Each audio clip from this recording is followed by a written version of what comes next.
Daerah sini Mbak. bahwa tidak ada apa ya, tidak ada maksud saya untuk memecah konflik ataupun jadi mencari keributan atau apapun atau melibatkan anak untuk urusan orang tua, tidak. Rifki Arnanda Delta, anak dari Wildan Delta dan saya, dimintakan hadirannya di persidangan itu dikarenakan Rifki sudah akhir balik, udah 16 tahun. Jadi anak yang paling besar itu diminta pertanyaan, harus menjawab pertanyaan apakah mau ikut mama atau papa. Jadi saya nggak pernah tuh ngelibatin anak. Itu salah banget tuh berita di mana-mana, Megi melibatkan anak, Megi melibatkan anak. Tidak ada tidak ada ibu manapun yang mau melibatkan anak-anaknya dalam perceraian. Tapi anak ini adalah korban dari perceraian kedua orang.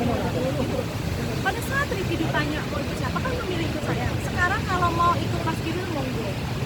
Bisa ditanya lagi anaknya. Bukan apa-apa, Mas Kidul kan ada istri yang lain, ada teman-teman. Apakah Rifki nyaman dengan ibunya yang di sana? Kan gitu ya. Kan biar bagaimanapun pasti kalian juga menjadi seorang anak tahu lah lebih nyaman ikut ibu lain apa ibu kandung gitu kan. Kalau Rifki atau Malaysia yang sudah bisa memutuskan mau ikut dengan di sana bundanya, nggak apa-apa. Saya dengan senang hati kok, rekam aja. Kan di sana juga bapaknya, santai aja. Gak ada apa-apa. Sekarang harusnya dikejar Mas Kidul ditanya. Kan Mbak Megi udah ngomong kayak gini nih, Mas Kidul jawabannya apa? Mungkin harapannya lah. Harapannya semoga masalah ini cepat berakhir, tidak ada konflik ya. Cuma memang saya tadi saya tekankan lagi, saya ingatkan, saya himbau kepada Mas Kidul juga Delta agar tidak mengeluarkan statement dalam bentuk apapun, baik di media cetak ataupun di media elektronik yang mana itu menyudutkan saya, merugikan saya, dan itu nggak sesuai dengan fakta. Apabila statement yang tidak menyenangkan, yang menyudutkan, menciptakan hal baik terus-terusan dilakukan kepada saya, maka mohon maaf lahir batin ya, mohon maaf lahir batin. Saya akan menuntut Anda dan akan mensomasi, terutama mensomasi gitu ya, dengan peringatan ya, karena ini udah nggak bagus, ini nggak bagus. Dan Mas Kidul sendiri kan, Anda kan harusnya kan menjadi panutan, ustaz, dikafah tentang agama daripada saya pakai ilmu, saya masih belajar, berhijrah ya. Jadi sayang sekali, sayang sekali, dan saya sangat menyayangkan ya. Kita lihat ya statement dari Mas Kidul, apakah saya juga menunggu berita tayangan dari teman-teman media di sini. Saya akan lihat, kalau masih juga menyudutkan saya, maka saya akan somasi.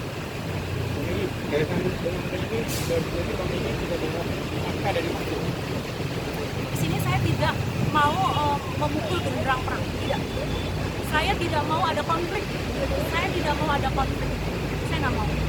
Cuma saya himbau kepada Mas Kidul alias Wildan Delta yang sebenarnya, saya himbau untuk Bapak Wildan Delta, apabila Anda terus mengeluarkan statement yang tidak sesuai dengan fakta, statement yang menyudutkan saya, yang tidak sesuai, yang tidak baik, ya, maka saya bisa mengambil tindakan tegas.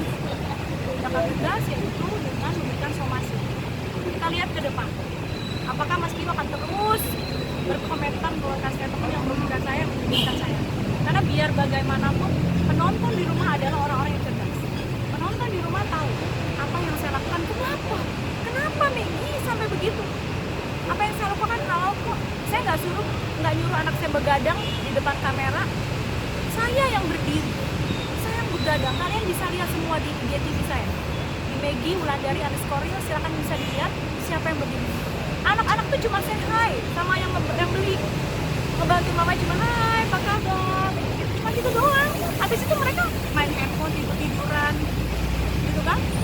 Paling cuma kadang ngebantu cek dong Makassar gitu, cek misalnya pengiriman biayanya berapa gitu kan.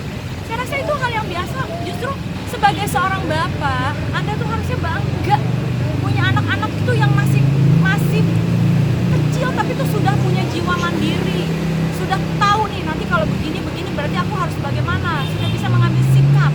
Gak semua anak bisa seperti anak-anak Anda. Saya mendidik dengan susah payah gitu. Jadi tolong banget bisa sedikit menghargai.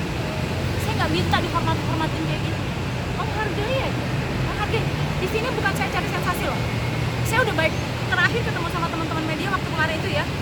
ini alhamdulillah udah surat cerai udah ada, ya udah. Ya sekarang Mas Gideon nih yang nyari sensasi. Kalau aku bilang Mas Gideon lagi mencari sensasi. Kenapa? Karena orang nggak ada apa-apa kok, lagi adem ayem terus tiba-tiba mengeluarkan kata-kata gitu dan lagi lebih mirisnya lagi dalam kondisi saya lagi opnam di rumah sakit. Gitu loh. Jangan kamu pikir dengan begini orang jadi senang sama kamu. Ini justru jadi kamu membuat orang berstatement yang gak baik tentang kamu. Jadi seperti kamu sedang membuka aibmu sendiri. Udahlah, kita udah selesai. Mak, bangun rumah tangga masing-masing aja. Kamu dengan rumah tangga kamu, aku akan membangun dengan aku dan anak-anak. Maksudnya dengan yang apa? Dengan yang baru. Jadi gitu. Kalau misalnya